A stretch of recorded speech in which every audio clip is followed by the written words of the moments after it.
کہ مشرق وسطیٰ کے جو متعدد ممالک ہیں وہ اپنے ممالک سے پاکستانیوں کو بے دخل کر رہے ہیں، نکال رہے ہیں وہاں سے۔ میرے ایک انتہائی قریبی جاننے والے ہیں، ہمارے بڑے بھائی ہیں،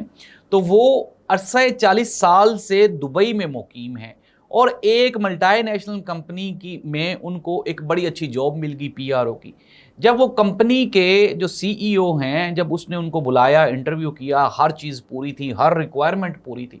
جب اس نے نام دیکھا، نام دیکھنے کے بعد اس نے پہلا سوال پوچھا کہ آپ کس ملک سے ہیں، تو اس نے بتایا کہ جی میں پاکستان سے ہوں۔ اس نے کہا نہیں نہیں نہیں، آپ کو تو یہ جاب مل ہی نہیں سکتی، کیونکہ پاکستانیوں کو تو دبئی والے، متحدہ عرب امارات والے، کویت والے، وہ تو اپنے ممالک سے نکال رہے ہیں۔ ناظرین، یہ ایک انتہائی گھمبیر صورتحال ہے۔ یہ وہ توجہ دلاؤ نوٹس ہے جو میرے توسط سے پوری دنیا میں جانا چاہیے، اور جہاں جہاں بیچارے اوورسیز پاکستانی فارنرز جو کہ محنت مزدوری کر کے، جنہوں نے اپنی ساری زندگی کا سرمایہ دبئی، مسقط، ابو دھابی میں وہاں پہ انویسٹ کیا تھا، آج وہاں سے ان کو نکالا جا رہا ہے۔ اور یہ جو